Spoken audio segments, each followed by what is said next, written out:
Bom dia, bom dia, bom dia! Graça e paz do Senhor Jesus seja com todos nós. Uma ótima terça-feira para todos. Hoje é dia 24 de agosto de 2021. Seja muito bem-vindo ao nosso devocional de hoje. O tema do nosso devocional hoje vai ser a providência de Deus. Então vamos falar sobre esse assunto. Eu tenho já dito aí há algumas semanas, vocês que acompanham o nosso devocional sabem disso. Eu tenho falado sobre o fato de que o Evangelho tem resposta para as grandes questões do homem. E hoje, basicamente, vai ser sobre isso que nós vamos falar. Até porque o profeta Abacuque é conhecido como o profeta questionador. Então, nada melhor do que alguém que questionou a Deus e obteve respostas para nos ensinar hoje sobre também as grandes questões aí da nossa própria vida. Lembrando que esta semana será a semana da mudança da mente, ou seja, nós vamos destacar ou vamos trazer aqui para a conversa elementos que são fundamentais, alguns componentes, alguns itens que são fundamentais para a nossa fé cristã, mas que são de alguma forma esquecidos ou até mesmo ignorados, deixados para trás. Ontem nós falamos sobre a fidelidade, a unidade de Deus, e hoje nós vamos falar sobre a providência de Deus. Falamos sobre a fidelidade de Deus na sexta-feira. Bom, você já deve ter ouvido aquela expressão famosa, usada aí com grande frequência por muita gente, que é Deus proverá. Você já deve ter não só ouvido essa expressão Deus proverá, mas você provavelmente já deve ter falado essa expressão Deus proverá. Mas você acredita realmente nisso? Você acredita que Deus é capaz de prover todas as coisas? Bom, vamos falar sobre o profeta Abacuque e entender o contexto aqui do profeta. Abacuque, como eu disse, é o profeta questionador. E aqui vale a pena ressaltar de imediato que questionar a Deus não é o problema. Se isso fosse um problema, os salmos seriam um grande problema, né? Questionar a Deus de fato não é o problema. O problema está em duvidar de Deus. Por exemplo, a nação de Israel no deserto, eles não questionavam a Deus. Eles duvidavam que Deus poderia fazer. Já, como eu disse, os Salmos é alguém que confia em Deus, mas que não está vendo o agir de Deus. Abacuque, ele estava questionando a Deus não porque ele duvidava de Deus. Ele estava questionando a Deus exatamente porque ele confiava em Deus. E qual era o questionamento de Abacuque? Abacuque, nós já sabemos aí o cenário em que ele vivia. A nação de Israel aqui, de modo muito especial, a nação do sul, o reino do sul, estava cercado por seus inimigos. Ali, de forma mais clara, eram os assírios, um povo cruel, um povo severo, um povo sanguinário, um povo que os historiadores dizem que eles assassinavam as pessoas de maneira usando a tortura para esse assassinato. O empalamento era um assassinato muito comum. Para quem não sabe, o empalamento eles fincavam uma estaca no chão, uma estaca pontuda, e colocavam um indivíduo no meio dessa estaca e depois puxava, né? Então essa era a forma como eles se divertiam, né? Como os assírios se divertiam. Então a nação Judá estava cercada por esse povo já havia destruído outros povos e vinha em direção ao povo de Deus. Além disso, internamente também a nação tinha muitos problemas. Já falamos, inclusive, na semana passada, sobre como estava o cenário interno do povo do sul. Então, você tinha lá os líderes corruptos, os aristocratas ladrões, né? Homens que faziam todo tipo de trambique nos seus negócios, e os líderes religiosos, os sacerdotes, os profetas, vendiam as suas profecias por dinheiro, visando lucro. Falamos isso semana passada em Miqueias. Então você tem um cenário externo grave, um cenário interno tão grave quanto, e Abacuque, servo de Deus, outros servos de Deus ao redor de Abacuque, passando por toda essa dificuldade. Então, o que o Abacuque faz é questionar, fala, peraí, Deus, eu sirvo ao Senhor, eu tenho outros irmãos meus aqui que servem ao Senhor, e nós estamos diante desse cenário aqui de caos, nós estamos aqui nesse cenário de destruição, e aí, Senhor, né? O que vai acontecer? O profeta questiona a Deus, não duvidando que Deus poderia agir, mas pelo contrário, exatamente porque ele não via o agir de Deus. E aí Deus responde ao profeta de forma maravilhosa. Ele diz para o profeta, olha, eu vou levantar um povo, que são os babilônicos, e esse povo que eu vou levantar vai destruir os seus inimigos, pode ficar tranquilo, inclusive os seus inimigos internos. E aí surge uma segunda questão aqui para Abacuque. Eu estou me alongando muito porque a história de Abacuque é linda, gente. Lê a história de Abacuque. Se você não leu ainda, faz isso. É muito linda a história de Abacuque. Porque aí ele vai e fala, Deus, espera aí, o Senhor vai usar um povo ímpio? O Senhor vai usar o ímpio para poder trazer justiça? E aí Deus vai dizer, entre outras palavras, meu filho, eu uso quem eu quero. Deus responde para o profeta de maneira muito clara, o justo viverá pela fé. Quando Deus responde isso, né, isso leva Abacuque, então, a uma grande confissão. Agora, antes até de entrar na grande confissão de Abacuque, é importante a gente dizer o seguinte, nós temos um grande inimigo no meio do povo de Deus. Talvez você enfrenta esse inimigo, talvez você também bebe dessa fonte. Quem é esse inimigo? Dizer que confia em Deus, mas viver como quem não confia.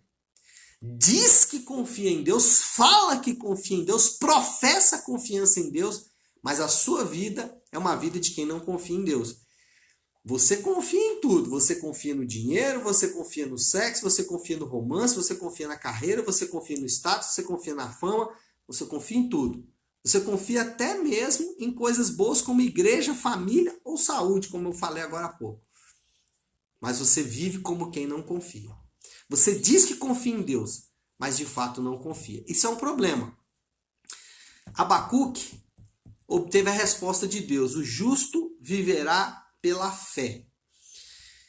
O que levou Abacuque a um terceiro momento. Abacuque questiona, Deus responde. Abacuque questiona de novo, Deus responde, o justo viverá pela fé. E aí sim, Abacuque se rende, né? O profeta então se rende. Ele se rende dizendo, fazendo uma grande confissão de fé, talvez a maior confissão de fé de todo o Antigo Testamento, talvez de toda a Bíblia. E aí nós temos um grande herói, né? Nós temos aqui um grande apontamento, uma grande direção. Eu quero ler com vocês Abacuque 3, versículo 17, é um texto que todo mundo conhece, e eu quero falar um pouco sobre esse texto aqui rapidamente. Abacuque 3, 17 diz assim, mesmo não florescendo a figueira, e não havendo uvas na videira, mesmo falhando a safra de azeitonas, não havendo produção de alimento nas lavouras, nem ovelhas no curral, nem bois nos estábulos, ainda assim eu exultarei no Senhor e me alegrarei no Deus da minha salvação. O Senhor, o soberano, é a minha força, ele faz os meus pés como os do cervo e faz-me andar em lugares altos. Então, uma fé que não é provada como a de Abacuque foi, né? Deus estava dizendo para Abacuque, você diz que confia em mim, você fala que confia em mim, mas você não vive como alguém que confia em mim. Então eu vou te colocar em uma situação, eu vou colocar o meu povo, né? Porque, como eu gosto de dizer, a história, a Bíblia não é sobre uma pessoa, é sobre um povo. Então Deus está dizendo, olha, eu vou colocar o meu povo numa situação extrema para provar a fé do meu povo. Sabe por quê? Uma fé que não é provada talvez não seja nem fé. Uma fé que não é provada, que não passa pelo fogo, que não passa pelo teste, talvez não é fé. Por isso que muita gente naufraga diante do teste. Por isso que muita gente, no meio da dificuldade, revela exatamente quem ela é. Então, um fofoqueiro, ele não nasce à toa, ele é revelado em meio à fé. Um murmurador não nasce à toa, ele é revelado em meio à prova. Em meio à fé não, em meio à prova. Entendeu? Então, tudo é revelado em meio à prova. Inclusive uma fé. Então, a fé, ela precisa passar por essa prova. E é isso que Deus estava falando ali para o nosso querido Abacuque. O profeta, ele aprendeu a lição da fé. O que o profeta aprendeu aqui com a fé? Primeiro, ele aprendeu a confiança na soberania de Deus. Confiar que Deus tem os seus planos. Você e eu, nós precisamos confiar que Deus tem os planos dele. Nós precisamos confiar nisso. Preste atenção no que eu vou dizer. Quem imaginaria que Deus salvaria o mundo em uma morte na cruz? Quem em sã consciência diria, Deus vai salvar o mundo através da morte do seu próprio filho na cruz do Calvário? Ninguém imaginaria isso. Mas Deus tem os seus planos, que não passam necessariamente pela nossa cabeça humana. Segundo lugar, descansar a despeito das circunstâncias. Se o profeta aprendeu, em primeiro lugar, confiar na soberania de Deus, ele aprendeu também que ele deveria descansar a despeito de todas as circunstâncias. Agora, anote o que eu vou dizer para você. Ignorar as circunstâncias não é confiar em Deus. Deus não pede para você ignorar as circunstâncias. O Abacuque, ele falou de todas as circunstâncias, ele falou exatamente o que ele estava vivendo. Então, ignorar as circunstâncias não é confiar em Deus. Confiar em Deus é continuar crendo que ele tem os seus planos a despeito das circunstâncias. É saber exatamente que as circunstâncias existem, mas estas circunstâncias estão diante dos planos soberanos de Deus, estão debaixo do controle soberano de Deus. Isso é descansar a despeito das circunstâncias. Eu sei que a minha circunstância é muito difícil, porém eu continuo confiando em Deus, eu continuo firme em Deus. E em terceiro lugar, o profeta aprendeu a lição. Ele aprendeu a confiar na soberania de Deus, a descansar a despeito das circunstâncias e aprendeu a viver de acordo com a sua nova posição em Deus. Ele entendeu, peraí, em Deus eu tenho uma nova posição. Os meus pés estão na terra. Eu vivo em meio a essa nação. Eu vivo cercado de um povo sanguinário, um povo cruel. Eu vivo no meio dos meus irmãos que fazem todo tipo de maracutaia, de trambique. Eu vivo em meio a esse povo, mas eu estou em uma outra posição. Em Cristo, agora falando para a gente aqui, porque nesse momento ainda não havia realidade de Cristo aqui para Abacuque, mas para nós, em Cristo, nós somos elevados a essa condição. Nós somos, pelo sacrifício de Cristo, nós nos achegamos a Deus. Nós somos colocados em uma posição diante de Deus. E devemos viver de acordo com essa posição. O Abacuque falou, peraí, eu tenho que viver de acordo com a minha nova posição em Deus. E nós, como filhos de Deus, filhos adotados de Deus, escravos resgatados por Deus, criminosos que são feitos justos diante de Deus, nós precisamos viver de acordo com esta posição. E isso não é viver arrogante, porque eu já vi muita gente falando sobre isso, né? Você tem que viver de acordo com a sua nova posição em Cristo. E sou com algo arrogante. Não. Viver de acordo com a nova posição é saber exatamente que eu estou nessa posição, não por mim, não pelos meus méritos, mas por causa de Cristo. Por aquilo que Cristo fez na cruz do Calvário. Por aquilo que ele fez na cruz do Calvário, eu tenho uma nova posição. Vamos lá. Só para você entender e a gente finalizar aqui. Eu sou filho de Deus. Por quê? Porque o Filho de Deus morreu no meu lugar. Então a minha identidade não é só eu sou filho de Deus. Eu sou filho de Deus por causa de uma morte, por causa de um sacrifício. Isso é de fato identidade. É muito mais saber quem Cristo é do que quem nós somos de fato. Bom, profeta aprendeu isso. Essa talvez é a lição que nós temos que trazer. A conclusão aqui e a moral da história é simples.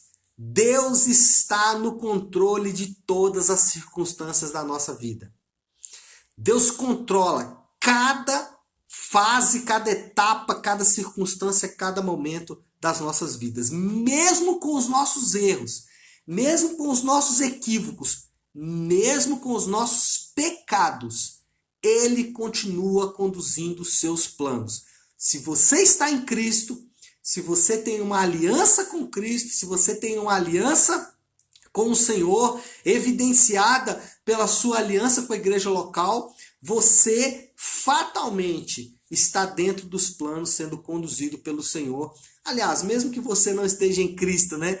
Porque Deus conduz todas as coisas. Mas como eu estou dirigindo o meu relato aqui para aqueles que estão em Cristo, então você precisa confiar que Deus está conduzindo os planos dele de acordo com a vontade dele. Bom, eu queria finalizar propondo uma aplicação, um desafio, né? O desafio do Léo dessa manhã.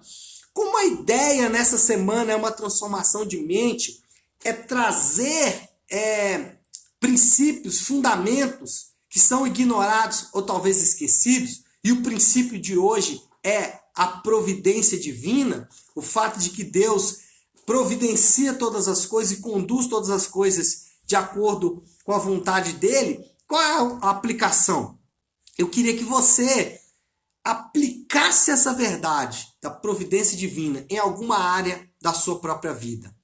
Em outras palavras, até quando você vai ficar cocheando entre dois senhores? Até quando você vai ficar servindo a Deus e vivendo como quem não serve? Até quando você vai dizer que você é servo de Deus, professando a fé em Cristo, mas vivendo como alguém que não tem essa fé de fato?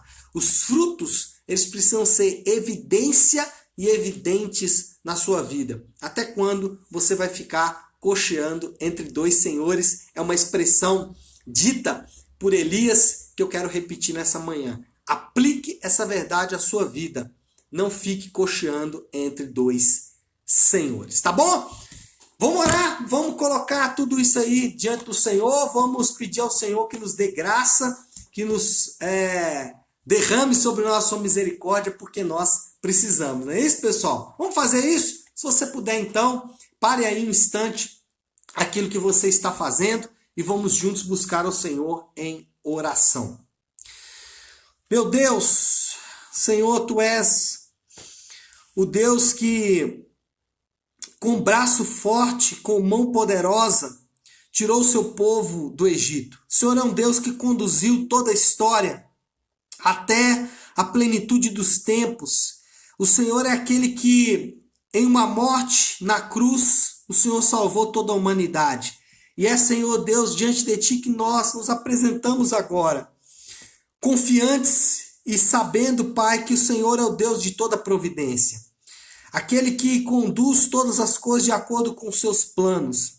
Aquele que prova a nossa fé, aquele que nos leva, Senhor Deus, a circunstâncias extremas, para que possamos, meu Pai, saber até quando confiamos de fato no Senhor, até quando a nossa confiança não está nas coisas, mas está no Deus que fez os céus e a terra. Eu oro por cada um dos meus irmãos, em especial esses que estão agora comigo, aqui ao vivo, aqui esses que estão ouvindo essa gravação, os nossos irmãos da igreja. Eu oro para que essa verdade, essa fé provada, essa fé, Senhor Deus, produzida através de circunstâncias extremas, possa, Senhor Deus, produzir frutos evidentes, que são evidências da Tua presença no meio de nós. Cada um dos meus irmãos está enfrentando circunstâncias difíceis, que eles aprendam a confiar no Senhor, que eles aprendam a descansar em Ti, que eles aprendam, Senhor Deus, que a satisfação só pode ser encontrada plenamente no Senhor, que não será encontrada em outra coisa que não seja em Ti, Pai.